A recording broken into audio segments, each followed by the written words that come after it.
Detroit try to think it's cute being the worst team in the NBA.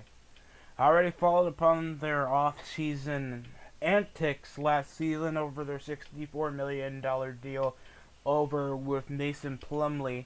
Their low depth count. They came off strong, going I think 4-something over a losing record and still upsetting the Lakers last time they met for in January. Then they come out getting crushed. Then they come going like at least 1 for 3 over their last 3 games. 1 for 2 over their last 3 games. And they ended up getting snuffed out by Chicago in a freaking embarrassing fashion, choking around an over 25-point lead in the first half, ending up blowing it off, making Chicago come back over Zach LaVine's tremendous game. Blake Griffin is hurt. He's already off low Q. He's having a worse season than last year, where they were at least making the postseason like at least a low 8th seed or something. Now he's coming off with a low field goal percentage. Can barely shoot. Finish around the paint as efficient as he used to be. Doko Diaboya used to be alright. Now he's suffering over a concussion, hip injury of Killian Hayes, one of the younger players, with Jahlil Okafor that I didn't even know was a Piston, and Dillion Wright that was only good, decent guard over in the bench. They are currently garbage. They are currently garbage. They are really garbage, and you expect some guys like Dwayne Casey to make a decent team over most of this, and they have to survive over a coasting contract, losing D-Rose to the Knicks, a whole lot of injuries over their at least 2/5 of their starting 5 or 3/5 of their starting 5 and a decent 6-man are now hurt. They can't patrol the paint. It's mainly handoffs around the rank, and they'll try around behind top of the key, and then they'll try to score. Whack paint jobs. The only guy that I've seen at least try to produce below even Terry Rozier's ineffective contract was Mason Plumlee. That's not that impressive to do. And I'm not saying this because I hate the guy. I'm not saying that he ain't a bad player. Maybe if it was $20 million, I wouldn't mind. They have the lowest splits. The only guy that actually produces decently is averaging 37% from the 3. And has an actual decent field goal percentage than like at least most of the starting 5. And that's Mason Plumlee. And he has like one of the lowest minutes per play in the game. Next to Jeremiah Grant, that's only 36 minutes. With a good field goal percentage. Can't score efficiently. Finishes over in the post. It's like they have average skill players and nobody else to produce the ball. D-Rose is now gone. Killian Hayes can't finish off. Isaiah Stewart, Dennis Smith. I don't think they're going to produce that well other than their own individual numbers. They have Rodney McGruder that doesn't do anything. Frank Jackson barely has minutes. And I'm just not seeing much of what's going to be there for trading. Like, what they could do this offseason to actually produce for next season. Because obviously, All-Star season's coming up. Then the deadline's going to end out. And this is already probably going to be a shorter season than anticipated because of how many games have to be played over the span because we started back in December. I already gave you short note that that Detroit's going to not make the playoffs over on my other channel. If you guys haven't checked it out, totally can. I don't know if I'm allowed to, but Jesus Christ, dude, it's bad. It's like really bad to be a Detroit Piston fan. I mean, you guys are going like with only 8 wins into the season. Only 8. You can't do anything over the bloated contract over with Blake Griffin because he's producing weekly. His age is not spanning up to his play, and he's just not playing like even when he was back when he was a Clipper. His skills play is whack. They're slowing down the tempo way too much for him to even produce, and he's just not that good of a three-point shooter. We've seen that they can't even play defensively well over in the paint. We have like too many elusive bigs, not a real big.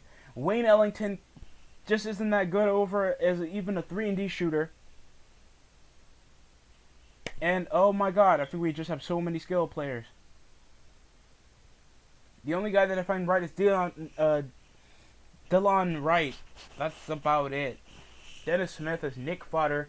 That's just decent at trying to finish around the paint. Can barely shoot. Just ain't good enough to be in the starting position, let alone try to suffer around the bench, dependent if we can find an average veteran that can just do a better job.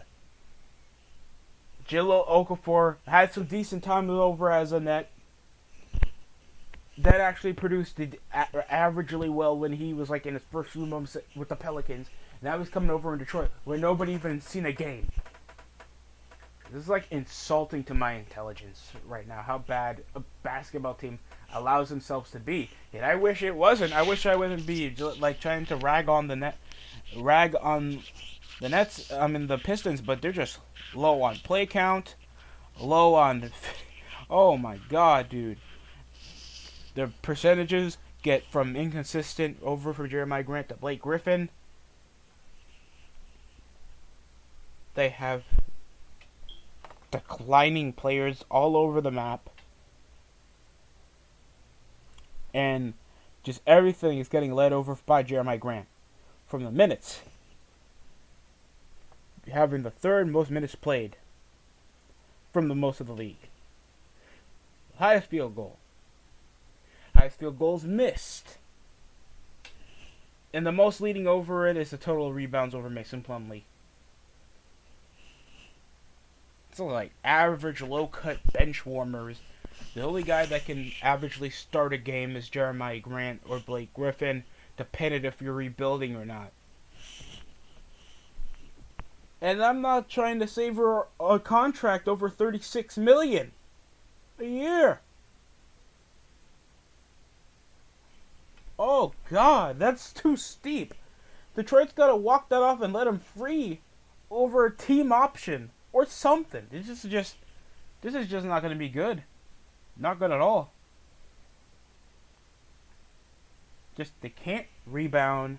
They're average, like below average at best at second chance points, and over their game over in Memphis, Chicago, L.A. They just can't play basketball efficiently enough to actually get anything going. That's not a good thing. They got Orlando tonight after a 95-109 loss against Memphis, and that makes them lose 2 straight in a mere over double-digit deficit. And last game against Chicago, they choked.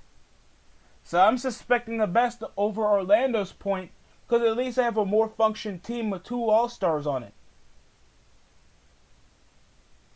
They have guys that can finish around the rim, can do dual threat ability, can shoot, and is averagely coached.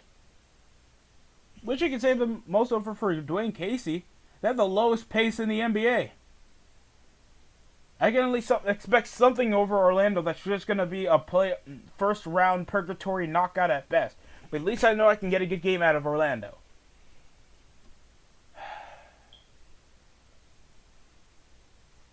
That's 8-18. That's just disrespectful. Other than that, that's all I got for this video. I understand possibly there would be some more positive that I'm focusing back over on sports on this channel, but yeah, Detroit's an anomaly of disappointment. But this was expected. If you don't watch the DSC show, where I did go over the off-season participation, what's going on, what the hell Troy Weaver is even trying to exfoliate over Blake Griffin, and obviously you can't trade them around. They didn't get the perceiving talent that they need. They are incredibly injury prone. Dwayne Casey's possibly not the type of guy that you need over the mentality for this team. and they were just not producing. Sure, we all were up at odds that, oh, finally Blake Griffin got out of L.A. Now we kind of regret it, and you didn't take that extension. Kind of sucks too. I actually like Blake Griffin. Not his humor though. But yeah, I feel like he could be an average veteran skills player that can do well over as a depth role, because he's not doing much to produce that he's going to be a starter. Even if you play crap as a starter, you're still going to have that starting position because you can do stuff on the court that other people can't do, like Russell Westbrook. But he's not a Russell Westbrook. He's not a Vucevic. Griffin has declined primarily over his play, even though he's extensified his play, where he is more versatile from around the baseline. He can shoot more outside, and he can do more over with their team, but it slows their tempo. Griffin can't revolve around the court, and he's just not doing well to make the team even play as fast as they should when you have more of a versatile big. It kind of makes it kind of worse like it does for Philly and why they're not even going to make a championship. But that's all I got for this video. Like, comment, and subscribe to the Disney Network. That's all I have for my doubts that the Pistons can even come back from an 8-21 record. That's borderline obscene if you think it will. If you are, you really are that much of a Detroit Pistons fan. For that, I respect it, but it's not going to help. That's all I got for this video. Dead last in the Eastern Conference is not a good look. Hopefully they can at least get a first-round pick from all this. I probably will go back to Detroit, but I want to get on other teams like our tremendous Miami's coming back. After I think we started like 9-14, we're coming back and winning 8 of our last 9 games, hitting over a hot streak with Jimmy Butler leading over the helm with Bam Adebayo. Kendrick Dunn is back. I think it's Kendrick Nunn, but yeah, and he was doing well before he got hurt, but we still made it to the finals. But that's beyond me. But yeah, that's all I got. Thanks for watching.